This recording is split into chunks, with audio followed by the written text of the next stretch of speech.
안녕하세요. 흔히 비디오 게임이라고 하면 그냥 즐기는 것 정도로 생각하기 쉬운데요. 사실은 그 이상입니다. 게임이 어떻게 영화를 포함한 모든 미디어의 미래를 통째로 바꾸고 있는지 지금부터 한번 제대로 파헤쳐 보겠습니다. 이런 생각해 보신 적 있으세요? 진짜 재밌게 본 영화도 그 감동이 며칠이면 사실 좀 희미해지잖아요. 그런데 어떤 게임은 와, 이건 그냥 게임이 아니라 내 제2의 인생이다 싶을 때가 있죠. 대체 왜 그럴까요? 그 답은요, 영화와 게임을 가르는 아주 근본적인 차이, 바로 거기서부터 시작됩니다. 보통은 그래픽, 사운드, 이런 걸 떠올리기 쉬운데요. 진짜 핵심은 따로 있습니다. 바로 몰입감. 이 단어 하나가 모든 걸 설명해 줍니다. 모든 것의 시작점이죠. 자, 보세요. 정말 간단해요. 영화를 볼 때 우리는 감독이 짜놓은 이야기를 따라가는 관객이잖아요. 수동적이죠? 하지만 게임에서는요, 우리가 직접 이야기를 만들어가는 플레이어가 되는 겁니다. 감독의 이야기가 아니라 바로 나의 이야기가 되는 거죠. 정해진 결말이요? 그런 거 없습니다. 내 선택 하나하나가 완전히 새로운 길을 만들고 이 세계에 직접적인 영향을 미치는 거예요. 이 어마어마한 몰입감은요, 그냥 생기는 게 아닙니다. 여기엔 세 가지 핵심적인 열쇠가 있어요. 첫째, 이제는 현실이랑 거의 구분이 안 되는 수준의 초현실적인 그래픽. 둘째, 정해진 각본을 따라가는 게 아니라 그 세계에서 내가 원하는 대로 살아갈 수 있는 완전한 자유.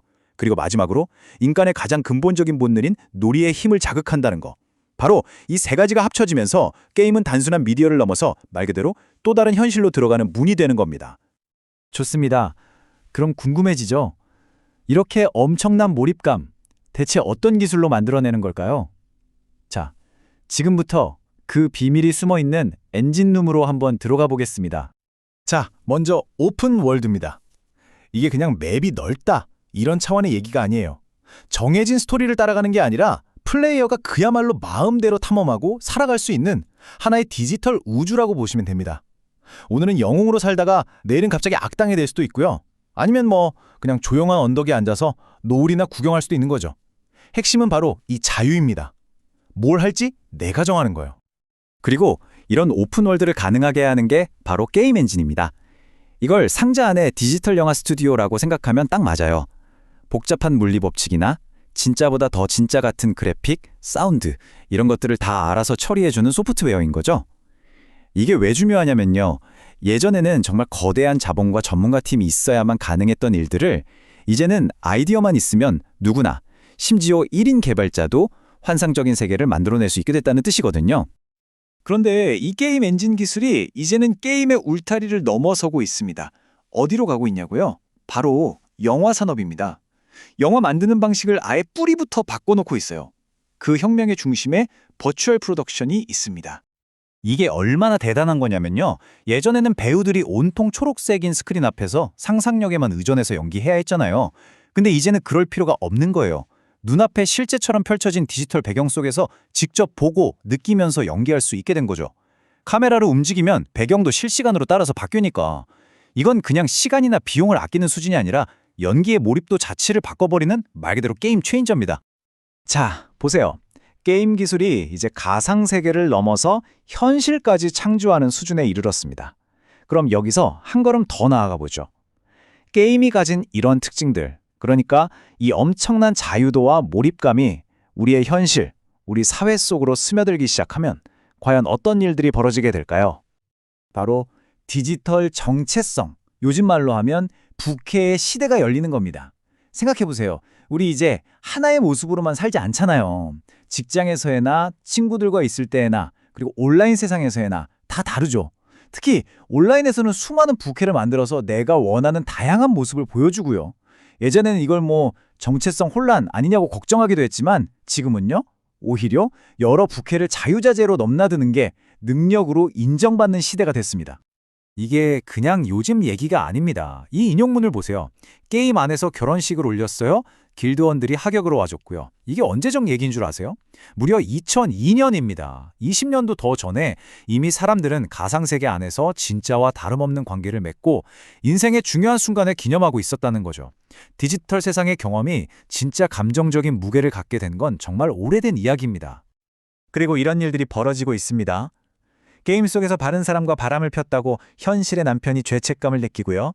동물의 숲에서 집을 사려고 게임 속에서 대출을 받고 이자 갚을 걱정을 합니다. 심지어 세컨드 라이프에서는 아이를 낳아서 키우기도 해요. 울고 보채는 아이를 돌봐야 하는 거죠. 이게 뭘 의미할까요? 가상세계에서의 행동이 더 이상 그냥 놀이가 아니라는 겁니다. 우리의 감정, 관계, 심지어 돈 문제에까지 직접적인 영향을 미치고 있다는 명백한 증거죠.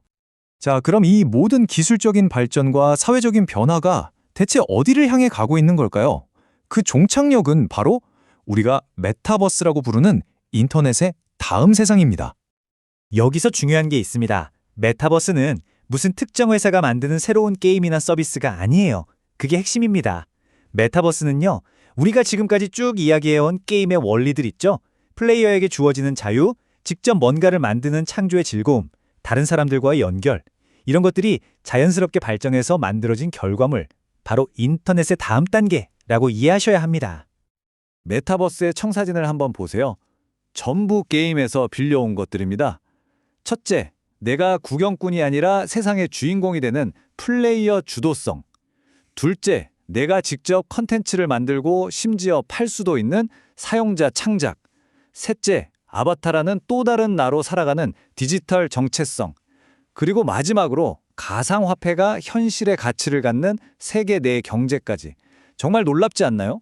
우리가 미래라고 말하는 메타버스의 핵심 설계도가 사실은 수십 년 동안 게임이라는 거대한 실험실에서 이미 다 완성되어 있었다는 겁니다. 게임은 메타버스의 프로토타입이었던 거죠.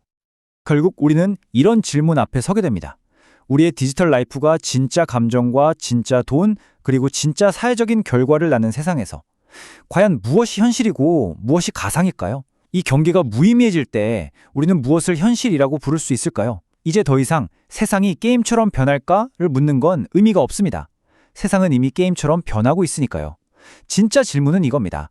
우리는 이 새로운 게임을 어떻게 플레이할 것인가? 그 선택이 바로 우리 각자에게 주어진 가장 중요한 퀘스트일 겁니다.